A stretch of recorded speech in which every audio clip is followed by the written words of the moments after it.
Perdió Ecuador, muchachos, contra Costa de Marfil, un resultado realmente doloroso que pone en riesgo la clasificación de la Tri a la próxima ronda. Y hoy vamos a explicar por qué y además vamos a analizar ese partido como siempre con un buen café. ¡Vamos!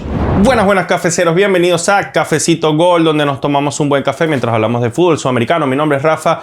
Muchachos, qué dura derrota para la Tri. La verdad que perder un partido en una de las últimas jugadas, un encuentro que fue bastante serio, muy bien planteado por Ecuador, sobre todo en el primer tiempo, después en el segundo decae un poco. Perderlo así duele y mucho, sobre todo considerando que este es un rival directo. Ecuador no podía darse el lujo de perder contra Costa de Marfil porque a partir de ahora queda muy condicionada sabiendo que le toca el rival más débil del grupo y probablemente el más fuerte. A priori el más fuerte, que es Alemania, que viene de golear además a Curazao 7-1, algo que obliga a equipos como Ecuador y a la propia selección de Costa de Marfil a tratar de hacerle también muchos goles al equipo caribeño. La verdad es muy doloroso perder un encuentro que le servía a ambos, es decir, el empate dejaba muy bien posicionados estos dos equipos porque la selección ecuatoriana, si le hacía un buen partido a Curazao, lo goleaba, era probable que ya con esos 4 puntos asegurados y quizás en una última fecha con una Alemania ya clasificada, Ecuador tuviera todo para ser una de las mejores terceras como mínimo, y pelear para ser segunda e incluso para ser primera si le hacía un partido interesante a Alemania y le podía rasgar algo.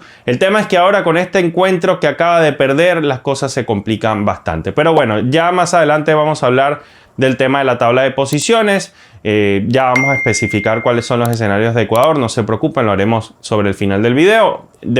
Lo primero que podemos decir sobre eso es que evidentemente Alemania es primera de grupo por el 7-1 que le metió a Curazao.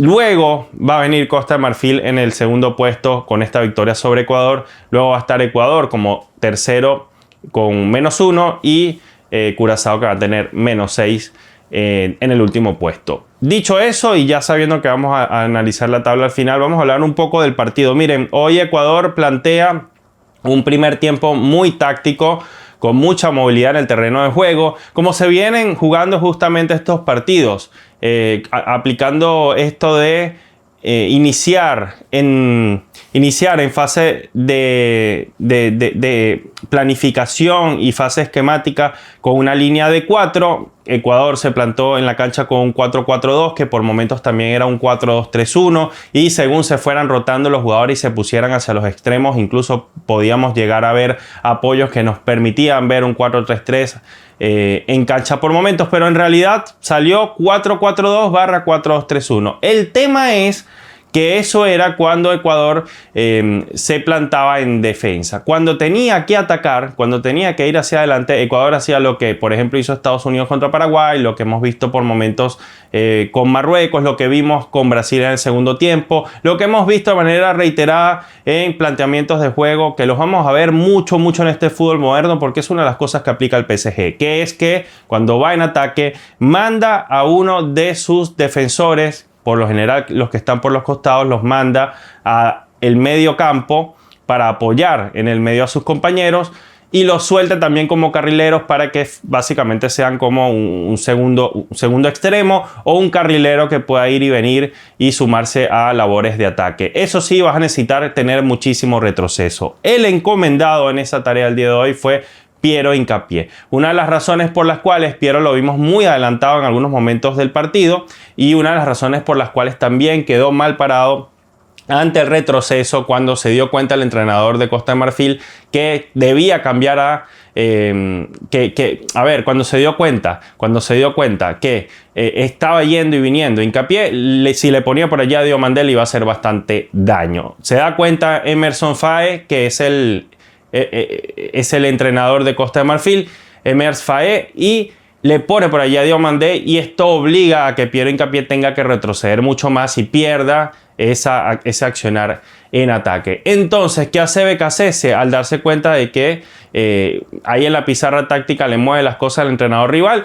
Luego manda a un jugador que también está acostumbrado a esa labor, que es Alan Franco, que hoy lo puso como una especie de tercer central barra lateral derecho, pero lo mandó también a hacer lo mismo que venía haciendo hincapié por el sector izquierdo, lo manda a hacer a Franco lo mismo por el sector derecho, a que se juntara en el sector medio de la cancha con sus compañeros, especialmente a apoyar a Vite, a Caicedo, ¿no? Para que Vite también pudiera retroceder un poco, sacar la pelota como 5, pasársela a Caicedo y allí también tener ciertos apoyos defensivos y en ataque, bueno, empezó a hacer eso Alan Franco. Razón por la cual el técnico de Costa de Marfil, al darse cuenta que ahora el que tenía esa labor de subir un poco más era Alan Franco, le mandó a Diomandé por ese sector y evitó que Franco subiera y prestara apoyos. Y en eso se la pasó todo el partido Diomandé atacando los extremos en donde BKC se había planteado o se había trazado la meta de buscar superioridad numérica en ataque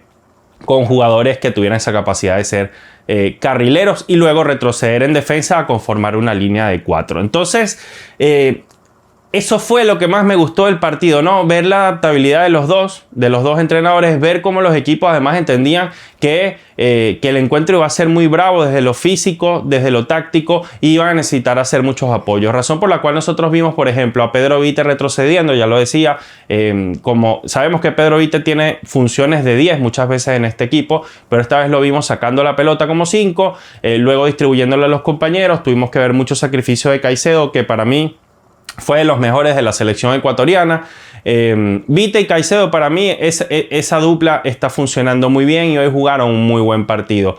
Razón por la cual también vimos a Plata, que por momentos estuvo en 4-4-2, por momentos también se colocó como una especie de 10, entonces estaba flotando de izquierda a derecha, de derecha a izquierda y en algunos momentos apareciendo por el medio. De hecho, tuvo ese remate que se la termina atajando el arquero en el segundo tiempo, que era una jugada donde podía haber definido Gonzalo Plata, que tuvo un buen partido, pero le sigue faltando definición. Por allí me decía un compañero un poco de confianza también. Estaba hablando de esto con mi amigo del Paredón TV, Santi Sueiro, que me decía exactamente... Sueiro, perdón, que me decía exactamente lo mismo, ¿no? Que le faltaba un poco de confianza a Gonzalo Plata, pero tuvo un buen partido, ¿no? Tuvo un buen partido, también hay que decirlo, un poco anulados los extremos, un poco anulados los atacantes y cansados, sobre todo en el segundo tiempo, porque es que lo que planteaba físicamente Costa de Marfil era muy, muy bravo. Costa de Marfil que se paró con Singo y Agbadou, en esa dupla de centrales maravillosa. De hecho, Singo tiene esa capacidad además de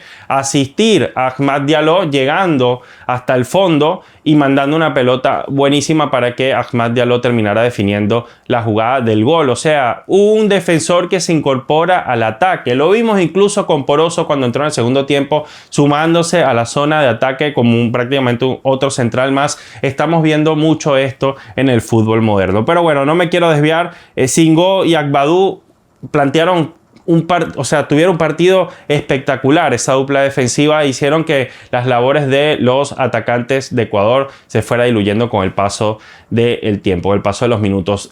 Al que vi menos bien de los jugadores ofensivos fue Alan Minda, que empezó bien, después se fue diluyendo rápido. O sea, ya al minuto 30-35 creo que ya no estaba teniendo un buen partido.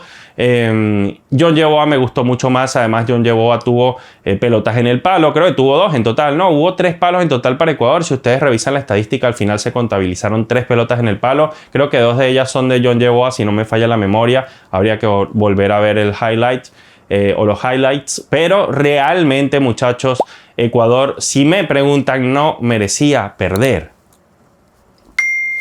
No merecía perder. Y si me preguntan, tampoco merecía ganar. El empate era lo más justo. Cuando ustedes revisan el attack momentum del partido, lo pueden ver en SofaScore, por ejemplo, se van a dar cuenta, es más, lo voy a poner acá mientras voy hablando. Se van a dar cuenta de la dinámica de ataque del partido. Estuvo repartida, muchachos, repartida por completo. Fue un partido muy igualado. Y si ustedes después revisan las estadísticas, tenemos que hubo un 52% de posesión para Ecuador y 48% para la selección africana de Costa de Marfil. Hubo 15 tiros en total para Costa de Marfil, 12 para Ecuador. Grandes ocasiones, 2 para Costa de Marfil, 1 para Ecuador. Hubo 3 atajadas de Ecuador, una para Costa de Marfil. Pero claro, si nosotros además contamos que de los 4 tiros a puerta que tuvo Costa de Marfil y uno solo que tuvo Ecuador, hay que sumar que hubo 3 pelotas al palo de Ecuador. 3, muchachos, 3 pelotas al palo y una para Costa de Marfil. Es un partido que pudo quedar fácilmente 2-2, 1-1. Honestamente, creo que ambos merecían el gol. Pero el problema de Ecuador siempre ha sido concretar las jugadas. Si Ecuador hubiera marcado en el primer tiempo un gol, si Ecuador hubiera incluso podido marcar 2 goles para irse tranquilo al descanso, el partido hubiera cambiado radicalmente y no se hubiera visto en la obligación BKCS de decidir entre cerrar el encuentro 0-0 y pactar el empate, que lo intentó, digamos que metió unos cambios para resguardarse un poco atrás, para evitar que Diomandé siguiera atacando las bandas, para que se comiera Piero Hincapié en el primer tiempo, para que se comiera Piero Hincapié nuevamente en el segundo tiempo, si es que lo cambiaba nuevamente de banda para que lo atacara él, porque Hincapié se vio muy mal en el partido y se vio muy desbordado por Diomandé, sobre todo porque tenía labores también de sumarse al medio y al ataque. Hincapié quedó muy retratado, ya lo explicábamos. Entonces, ante el miedo de que le volviera a tirar a Diomandé para atacar Hincapié por izquierda y ante el miedo de que siguiera perdiendo por derecha Alan Franco, procedió a meter a Preciado y a Poroso para básicamente armar una línea de 5, incluso a veces retrocediendo algunos jugadores hasta línea de 6 para cerrar el arco. Pero incluso en los últimos minutos lo siguió buscando Ecuador y en una jugada en la que quedan mal parados, en un retroceso mal realizado, termina ganándolo Costa de Marfil. Entonces tenía ese dilema BKCS de si lo busco, lo gano y de forma heroica me llevo estos 3 puntos ante un rival muy complicado que venía de ganarle a Francia, que venía de ganarle 4-0 a Corea del Sur, que venía de ganarle a Escocia. De esa manera viene Costa de Marfil, para que tengan una idea. Bueno, le gano a ese rival, me lo saco de encima, voy en la segunda fecha le gano a Curazao y cierro la clasificación tranquilo contra Alemania, incluso pudiendo jugarme el primer puesto. Pero la heroica le costó la derrota, muchachos. Le costó la derrota. Pero, repito, insisto, no sé si responsabilizar 100% al técnico, porque el planteamiento inicial, desde mi perspectiva, fue bueno y se vio en la cancha. Y el planteamiento en el segundo tiempo de tratar de cerrar el encuentro también me pareció correcto. Creo que los jugadores fallan en esa jugada en la que viene el contragolpe del equipo rival. El equipo se cansa, también, sobre todo en el sector medio de la cancha. Viene cierto refrescamiento. Creo que los cambios no respondieron de la mejor manera, aunque creo que eran cambios lógicos, ¿no? Angulo, Rodríguez para tratar de meter un poco más de físico en la cancha, para pelear un poco más, para inquietar un poco al rival, pero no pudieron destacar estos jugadores. Creo que el mejorcito de los que entró fue Preciado. Poroso hizo las labores que tenía que hacer, pero honestamente, muchachos, honestamente, todo hubiera cambiado si Ecuador hubiera concretado, hubiera marcado los goles, que no le salen los goles a Ecuador. Venía marcando más goles en los últimos amistosos, había mejorado esa faceta, pero Ecuador vuelve a irse de un partido importante sin marcar. Es una selección muy fiable, pero que en defensa, pero que no marca goles. Y tú no puedes aspirar a tener todos los partidos con valla invicta, menos contra rivales de este nivel. Un gol tienes que hacer, porque no vas a tener todos los partidos con arco invicto.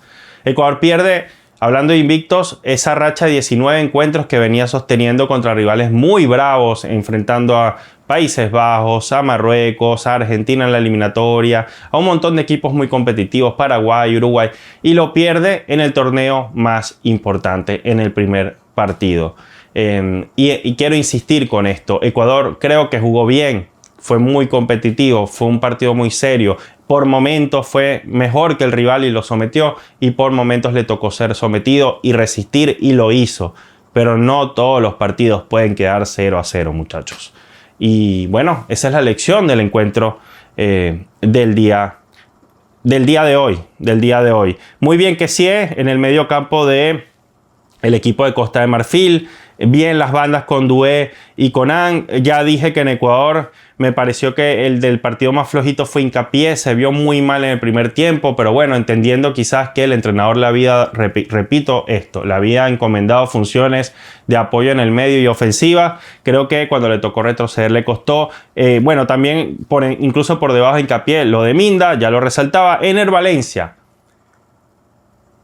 tuvo un partido de mucho sacrificio, tuvo un partido de mucho apoyo, incluso tuvo que retroceder a ayudar a sus compañeros. Desde lo físico hizo lo que pudo en el primer tiempo, pero Ener Valencia no pudo ser tampoco letal de cara al arco. Es el 9 del equipo y está acostumbrado a aparecer en mundiales de fútbol, pero hay que ser honestos, Ener Valencia necesita también un reemplazo en esta selección, porque el 9 de Ecuador ya es un tipo más 30. Creo que tiene ya 36 años, ¿no tiene Ener? Miren, Ener Valencia tiene 36 años.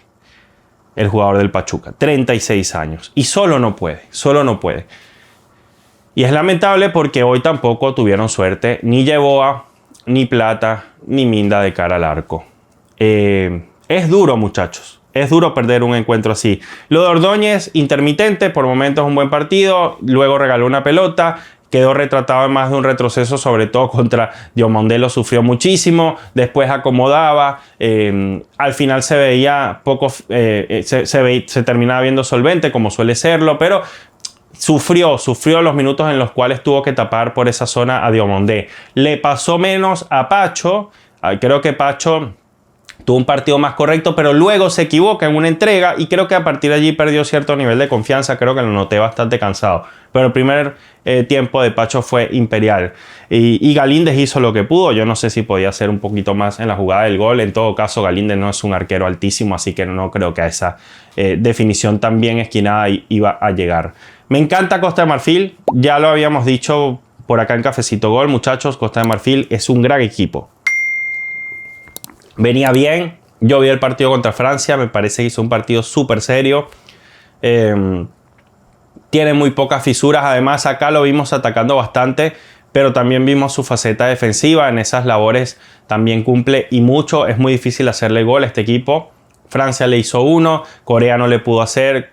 Ni Ecuador ni Escocia. Muy difícil hacerle goles a este equipo. Y también sabe defender en bloque bajo y bloque medio. Lo vimos hoy contra Ecuador, pero también lo hicieron muy bien contra la selección de Francia. Se convierte para mí Costa de Marfil en una de las grandes opciones a ser realmente una sorpresa de este torneo. Lo dije antes de empezar el Mundial y creo que después de este partido contra Ecuador lo reafirma. Yo había dicho que empataban, se estaba dando mi resultado hasta el minuto 90. Dije que íbamos a analizar la tabla de posiciones rápidamente. Yo voy a hacer un video especial sobre esto, pero en pocas palabras, hay obligaciones de Ecuador a partir de ya, la siguiente fecha. Tiene que golear a Curazao. Tiene que destrozar a la selección de Curazao. Y yo creería que tiene que apostar al empate entre Curazao y Alemania, pero es que igual de qué le sirve. Yo creo que en todo caso, es que es muy difícil, muchachos. Yo no sé si ya Ecuador solamente puede pensar. Ecuador tiene dos opciones: o pensar en el tercer puesto, o mientras piensa en el tercer puesto hacer la épica y sacarle el segundo puesto a Alemania, que es la única selección a la que veo que le puede sacar ese puesto. ¿Por qué? Porque Ecuador ya tiene, Costa de Marfil ya tiene 3 puntos. Si Costa de Marfil pierde con Alemania pero le gana a Curazao, Costa de Marfil va a llegar a 6. Es lo máximo a lo que puede aspirar Ecuador. Pero Ecuador, habiendo perdido con Costa de Marfil, a la hora de un empate a 6, queda por debajo de la selección de Costa de Marfil. Recuerden que hay desempate olímpico, lo que prevalece es el duelo directo. Entonces, ya alcanzar a Costa de Marfil yo lo veo complicado. Costa de Marfil debería ganar a Curazao y Ecuador debería hacer lo mismo. Y ahí no importa ni siquiera el diferencial de goles en ese sentido, si el duelo es entre Costa de Marfil y Ecuador para definir un cupo. En todo caso, le sirve más a la selección ecuatoriana que Costa de Marfil le arranque un puntito a Alemania o le gane. Y sí, o sea, que Alemania quede con 3 puntos, Ecuador logre 3 puntos contra Curazao, quizás no le va a meter 7-1, pero va a ganar seguramente. Bueno, dice 1 porque con toda la sorpresa que ha habido, no me atrevo a subestimar a nadie, quién sabe, una sorpresita allí de Curazao. Pero debería ganar Ecuador, quedaría con 3 puntos. Costa de Marfil quedaría con 4, Alemania quedaría con 4 y ahí Ecuador en la última jornada a todo nada contra Alemania, tratar de ganarle el partido y hacer 6 puntos y dejar a Alemania con 4 como mejor tercero, y pensando que Costa de Marfil seguro le va a ganar a Curazao y va a llegar a 7. Es la única forma que yo veo de Ecuador de superar, de estar por encima del tercer puesto. El problema de eso es que llegaría con obligaciones a Alemania y va a ir con todo contra Ecuador en el último partido. Entonces, también la otra opción que tiene Ecuador es ligar que Alemania le gane a Costa de Marfil, que haga 6 puntos, que Costa de Marfil luego le gane a la selección de Curazao. En ese sentido, tendría también 6 puntos Costa de Marfil. Alemania ya llegando a 6 puntos. Se reservaría, quizá, puede ser, sabiendo que hay un partido más en este mundial, quizás se reserva algunos jugadores para la última fecha, se relaja un poco, que esto ya lo vimos en el mundial pasado. Brasil perdió, Francia perdió en la última fecha. Esto pasa, ¿no? Muchas veces en los mundiales se reservan jugadores en la última fecha y juegan más tranquilos. Y ahí Ecuador puede meter un buen resultado, quizás ganarle a Alemania, y en este caso ya tendría 6 puntos, igualaría a Alemania, quizás no queda por encima en cuanto a cantidad de goles, pero con 6 puntos habría que ver allí la diferencia de goles con los 6 puntos que haga, porque también va a ser 6 puntos en base al análisis que estoy haciendo, haría 6 puntos la selección de Costa de Marfil. Entonces sería Alemania con 6, Costa de Marfil con 6, Ecuador con 6, y ahí sí viene el diferencial de goles. Ahí sí bien, en caso de triple empate, diferencial de goles, no vale el duelo directo. Ahí podría tener opciones la selección ecuatoriana. Así que, pensándolo bien, creo que lo mejor que le puede pasar a la Tri es que Alemania le meta una paliza a la selección de Costa de Marfil, se relaje en el último partido y Ecuador pueda aprovechar esa situación. Ahí está.